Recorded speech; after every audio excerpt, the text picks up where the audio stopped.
नमस्कार दोस्तों, मैं श्री दीपन चौधरी महाविद्यालय ललितपुर से डॉक्टर एसपी सिंह आज आप लोगों को बीए तृतीय सेमेस्टर की कक्षा में डॉक्टर राम कुमार वर्मा द्वारा रचित प्रसिद्ध एकांकी दीपदान की कथावस्तु या कथासार बताने जा रहा हूँ।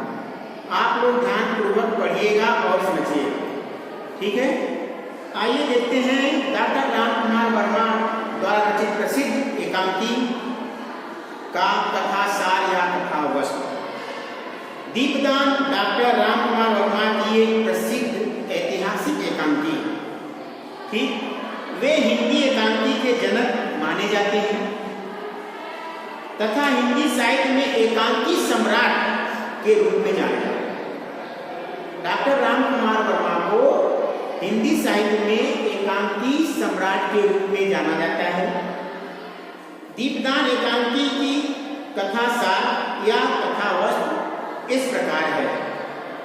दीपदान एकांकी की कथा चित्तौड़ की एक घटना पर आधारित है, जिसमें राजपूताना के त्याग बलिदान का इतिहास चित्रित हुआ है तथा त्याग बलिदान देशभक्ति कर्तव्यनिष्ठता की आदर्शमय वेगवती धारा इस एकांकी में देखने को मिलती है, ठीक। आइए चित्तौड़गढ़ के महाराणा संग्राम सिंह की मृत्यु के पश्चात चित्तौड़गढ़ के वास्तविक उत्तराधिकारी का प्रश्न उठता है, जो वास्तव में राणा सांगा के छोटे पुत्र कुंवर उदय सिंह थे।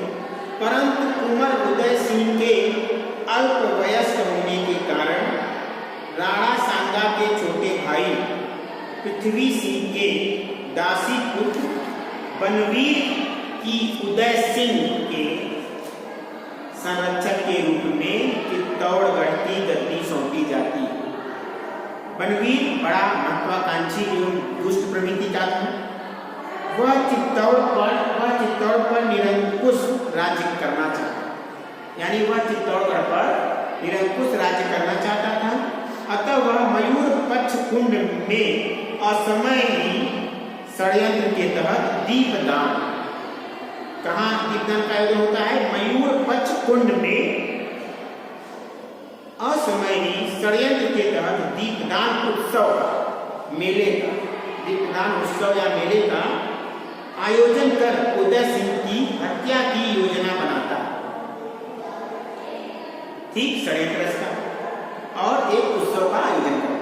उस उत्सव का नाम क्या है? दीपदान, ठीक। कुंवर उदय सिंह की संरक्षिका पन्ना धाय बनवीर की कुटिल प्रवृत्ति से भली भांति परिचित थी। अतः वह स्थिति को भांप कर उदय सिंह को उत्सव में जाने से मना कर देती है।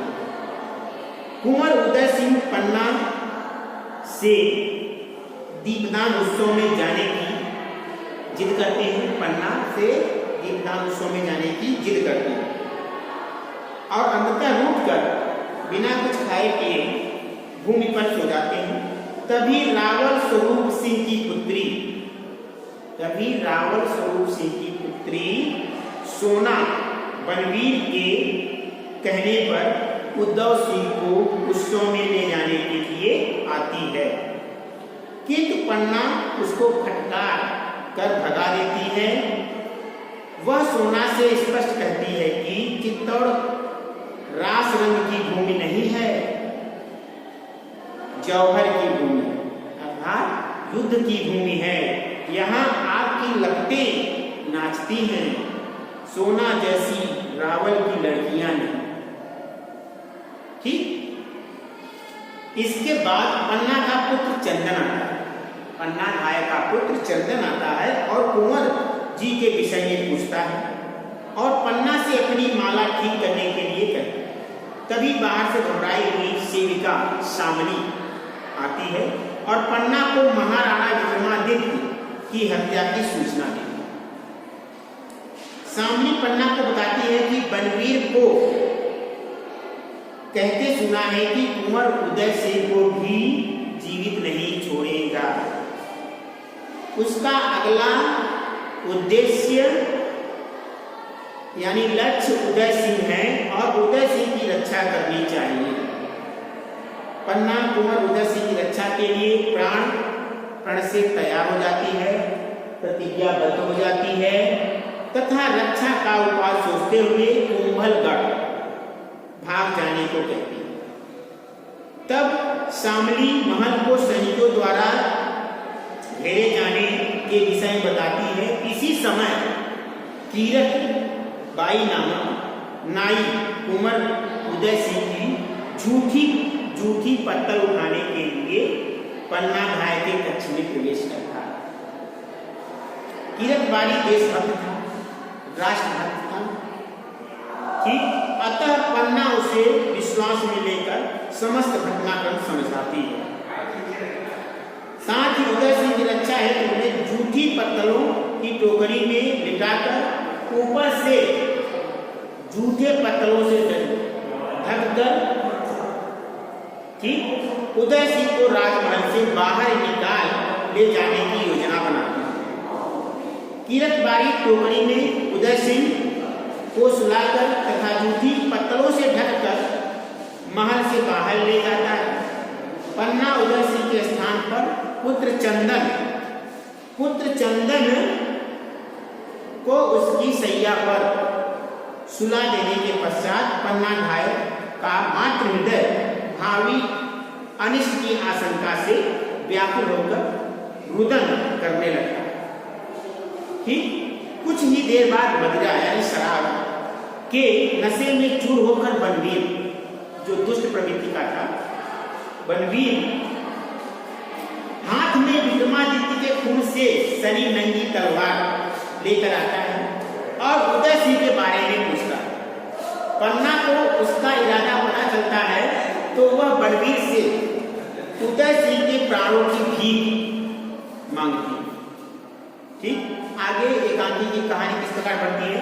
क्रूर बनवीर पन्ना को उदय सिंह के बदले जागीर देने का लालच देता है, किंतु पन्ना इसी प्रस्ताव को ठुकराते हुए उस पर तलवार से प्रहार करती है और अपने कर्तव्य पर दृढ़ रहती है और बनवीर को फटकारते हुए कहती है कि राजपूतानी व्यापार नहीं करती।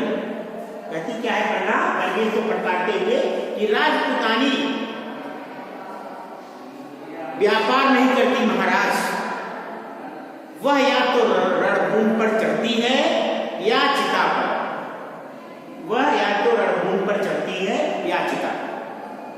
ठीक, बनवीर क्रोधित हुए कटार छीन लेता है, बनवीर क्रोधित होते हुए कटार छीन लेता है और आगे बढ़कर सैया पर सोए हुए चंदन सिंह को उदय सिंह समझकर तलवार से प्रहार करके पन्ना की आंखों के सामने आगे भी चंदन सिंह को मौत के घाट उतार देता। पन्ना चीख कर, क्योंकि उसका पुत्र था चंदन, पन्ना चीख कर बेहोश हो जाती है। इस प्रकार पन्ना घाय अपने अभूतपूर्व त्याग, कर्तव्य पालन एवं बलिदान द्वारा अपने राजा के पुत्र के प्राणों की रक्षा करती है। देश प्रेम के लिए उसका पुत्र मर जाता। ठीक है, इसी के साथ एकांकी समाप्त हो जाती है। इसी के साथ एकांकी समाप्त हो जाती है। एकांकी का कथा सार जो है ऐतिहासिक है। इसमें एकांकीकार ने राजपूताने की गौरव घटना को कथानक का आधार बनाया है। राजपूतों ने देशभक्त, राष्ट्रभक्त एक से बढ़कर एक बलिदान हुए हैं। ठीक, स्वार्थ लिप्सा व्यक्ति को अधम से अधम कार्य करने को विवश करती है। इसका प्रमाण बनवीर है, जिसमें स्वार्थपूर्ण हेतु न केवल महाराणा विक्रमादित्य की हत्या की, बल्कि 14 वर्षीय बालक कुंवर उदय सिंह के धोखे में पन्ना घाय के पुत्र चंदन की हत्या कर दी जाती है, जो निरपराधी था। ठीक है, यही एकांकी समाप्त हो जाता है और उम्मीद करता हूँ कि मैंने आपको जो दीपदार एकांकी की कथा वस्तु या कथा सार समझाया वह आपको अच्छी तरह से समझ में आ गई होगी। बहुत बहुत धन्यवाद।